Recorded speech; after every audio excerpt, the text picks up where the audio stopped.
नमस्कार दोस्तों, खबर बहुत बड़ी है। कांग्रेस के जबरदस्त दबाव के बाद आखिरकार लोकसभा अध्यक्ष ओम बिरला ने राहुल गांधी की सांसदी को बहाल कर दिया है। याद कीजिए दोस्तों, बीच में 2 दिन की छुट्टी का हवाला देते हुए यह कहा जा रहा था कि हम छुट्टी के बाद यानी सोमवार को इस पर कार्रवाई करेंगे, गौर करेंगे। और अब आपके सामने दोस्तों यह फरमान लोकसभा अध्यक्ष के ऑफिस से आ गया है। मैं आपको पढ़ के सुनाना चाहता हूं कि दरअसल यह कहता क्या है आपके स्क्रीन पर। In continuation of notification number dash dash dash dated 24 March 2023, the Supreme Court of India has passed an order on 4/8/2023 in special leave to appeal, staying the conviction of Shri Rahul Gandhi, member of Wayanad Lok Sabha, which was ordered by the judgment dated 23/3/2023 of the Court of Chief Judicial Magistrate Surat. पहले paragraph में यह कहा गया है कि supreme court ने राहुल गांधी को जो सजा दी थी सूरत की एक अदालत ने, उसे निरस्त कर दिया है, उसे पलट दिया है। अब दूसरे पैराग्राफ पर आते हैं। In view of the order dated 4/8/23 of the Supreme Court of India, the disqualification of Shri Rahul Gandhi notified Gazette notification number dash dash dash dated the 24th March in terms of provision of Article 1021E of the Constitution of India, read with Section 8 of the Representations of Peoples Act 1951, has ceased to operate subject to further judicial pronouncements। यानी कि जो हमने आदेश दिया था अब वो आदेश नहीं रहा। हां, इसके बाद अगर कोई अदालती आदेश आएगा तो हम अपना आदेश जो है पलट सकते हैं। इसका अर्थ क्या हुआ दोस्तों? इसका अर्थ यहां पर साफ तौर पर दिखाई दिया है कि जिस तरह का दबाव कांग्रेस के नेता लोकसभा सचिवालय पर डाल रहे थे, उसका असर आपके सामने दिखाई दे रहा है।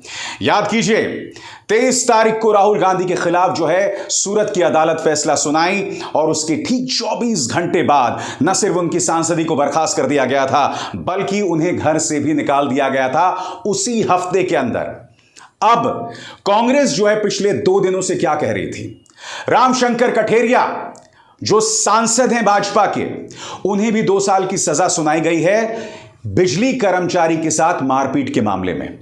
मगर 2 दिन गुजर गए हैं, लोकसभा अध्यक्ष ने कोई कार्रवाई नहीं की थी, इसीलिए कांग्रेस ने इसे मुद्दा बनाया था। अधीर रंजन चौधरी भी मिलने गए थे लोकसभा अध्यक्ष से और उन्होंने कहा था कि छुट्टी है, अब हम कुछ नहीं कर सकते। लोकसभा सचिवालय के अधिकारी से भी मुलाकात की, उन्होंने भी यही कहा छुट्टी है, हम कुछ नहीं कर सकते।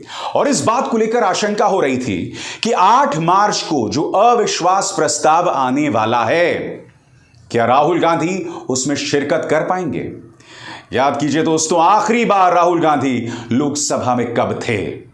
जब उन्होंने पूरे देश के सामने वो तस्वीर जाहिर की थी जिसमें प्रधानमंत्री नरेंद्र मोदी गौतम अडानी के साथ बैठे हुए थे।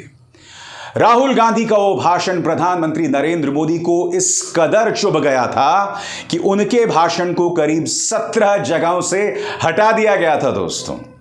और उसके ठीक बाद सूरत में जो न्यायिक प्रक्रिया थी आपराधिक मानहानि को लेकर, उसमें तेजी आ जाती है। नतीजा, राहुल गांधी को 2 साल की सजा, जिसे बरकरार रखता है गुजरात हाई कोर्ट। इत्तेफाकन चाहे सूरत सेशंस कोर्ट के जज हों या गुजरात हाई कोर्ट के जज, दोनों कभी ना कभी भारतीय जनता पार्टी के वकील रहे हैं। हालांकि मैं बार बार कहता रहा हूं, उन्होंने जो फैसला किया और उनकी वकालत, दोनों में कोई सीधा लिंक नहीं है, कम से कम मुझे तो नहीं पता।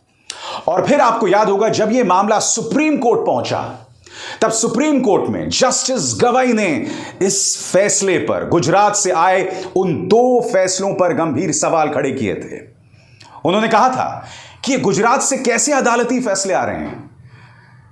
Chief justice of India DY Chandrachud की सुप्रीम कोर्ट ने यह भी कहा था दोस्तों कि जज साहब चाहते तो 2 साल से 1 दिन कम की सजा देते, ताकि राहुल गांधी की जो सांसदी है वो बरकरार रही जाती। मगर जज साहब ने, यानी कि हाईकोर्ट के जज ने, कोई वजह नहीं बताई कि आखिर राहुल गांधी की सांसदी को जो है क्यों हटाया गया और 2 साल की जो अधिकतम सजा है वो क्यों दी गई। यह पूरा मामला दोस्तों पूरी तरह से राजनीतिक हो गया था। अब बड़ा सवाल यह कि इसके बाद क्या, यानी कि एक बात तय हो जाती है कि कल जो अविश्वास प्रस्ताव लाया जाने वाला है दोस्तों, उसमें राहुल गांधी बोलेंगे और अब प्रधानमंत्री नरेंद्र मोदी को जरूरत से ज्यादा मेहनत करनी पड़ेगी। याद कीजिए, पिछली बार जब उन्होंने अडानी के ऊपर अपना बयान दिया था तो प्रधानमंत्री ने उसका जवाब तक नहीं दिया था। प्रधानमंत्री सिर्फ सदन में खड़े होकर अपनी छाती ठोककर कह रहे थे कि एक अकेला सब पर भारी, मगर हकीकत इसके बिल्कुल उलट थी, क्योंकि अगर वो एक अकेला सब पर भारी होता तो राहुल गांधी ने जो अडानी पर सीधे सवाल किए थे कम से कम उसका जवाब प्रधानमंत्री देते। आजकल प्रधानमंत्री जगह जगह घूम रहे हैं और क्विट इंडिया मूवमेंट की बात कर रहे हैं, भारत छोड़ो आंदोलन की।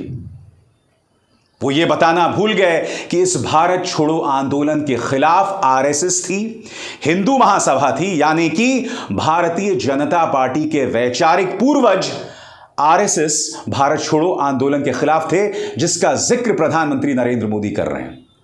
यही नहीं, उस वक्त देश के बंटवारे में अहम किरदार निभाने वाली मुस्लिम लीग के साथ हिंदू महासभा और आरएसएस खड़ी थी भारत छोड़ो आंदोलन को लेकर। आज प्रधानमंत्री भारत छोड़ो आंदोलन की बात कर रहे हैं कि अब देश ने मन बना लिया है कि भ्रष्टाचार भारत छोड़ो।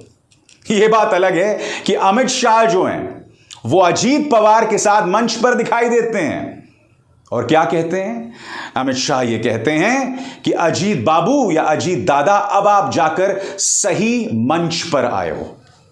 वो अजीत पवार जिनके खिलाफ खुद भारतीय जनता पार्टी सरकारों ने ढेरों मुकदमे किए हुए हैं, वो अजीत पवार जिनके बारे में देवेंद्र फडणवीस ने कहा था अजीत पवार चक्की पीसिंग एंड पीसिंग। इसीलिए जब प्रधानमंत्री नरेंद्र मोदी कांग्रेस, राहुल गांधी विपक्ष पर क्विट इंडिया मूवमेंट की दुहाई देकर हमला बोलते हैं ना, तो वो मामला बहुत हल्का पड़ जाता है, क्योंकि हकीकत यह है दोस्तों, भ्रष्टाचार के साथ भारतीय जनता पार्टी की गलबहियां साफ तौर पर दिखाई दे रही है। राहुल गांधी कई मुद्दों पर एक बार फिर घेरने वाले हैं। सबसे बड़ा मुद्दा मणिपुर, जहां पर भाजपा की डबल इंजन की सरकार बुरी तरह से घिर गई है। राहुल गांधी हरियाणा की बात करेंगे, वहां पर भी डबल इंजन की सरकार। राहुल गांधी हमारे पहलवानों के साथ, महिला पहलवानों के साथ जो नाइंसाफी हुई है, जिसके चलते बृजभूषण शरण सिंह अब भी संसद में बने हुए हैं, उसकी बात करेंगे। यानी कि राहुल गांधी ने जो बात कही, जिसके जरिए उन्होंने ओबीसी समुदाय का अपमान भी नहीं किया, फिर भी उनकी सांसदी चली गई। मगर बृजभूषण शरण सिंह, जिनके बारे में खुद दिल्ली पुलिस की जो चार्जशीट है उनके गुनाहों की दास्तान बता रही है, वो अब भी संसद में बने हुए हैं। पुलिस ने उन्हें गिरफ्तार नहीं किया। पुलिस चार्जशीट भी ढंग से रखने में घबरा रही है। तो यह फर्क है बृजभूषण शरण सिंह और राहुल गांधी के बीच। राहुल गांधी जब अविश्वास प्रस्ताव के दौरान उठ खड़े होंगे तो वो न सिर्फ भाजपा के प्रचार तंत्र के निशाने पर होंगे, बल्कि पालतू मीडिया भी उन पर हमला बोलने वाला है। पापा की तमाम परियां और मीडिया के तमाम छोटे मोटे गुल्लू कालू राहुल गांधी के एक एक शब्द पर पैनी निगाह रखेंगे, उन्हें ट्रोल करने के लिए, उन पर हमला बोलने के लिए। मगर हकीकत यह है दोस्तों कि भारत जोड़ो यात्रा से अब तक राहुल गांधी का रुतबा राजनीतिक तौर पर बढ़ा है। इसीलिए विपक्ष कह रहा है कि राहुल गांधी की जो वापसी हुई है संसद के अंदर, अब विपक्ष की ताकत बढ़ेगी। ये तमाम मुद्दे हैं जिससे बीजेपी घबराई हुई है और प्रधानमंत्री नरेंद्र मोदी के लिए चिंता का सबब है कि राहुल जब संसद के अंदर आएंगे तो क्या बोलने वाले हैं। अब इज़हार शर्मा को दीजिए इजाजत। नमस्कार।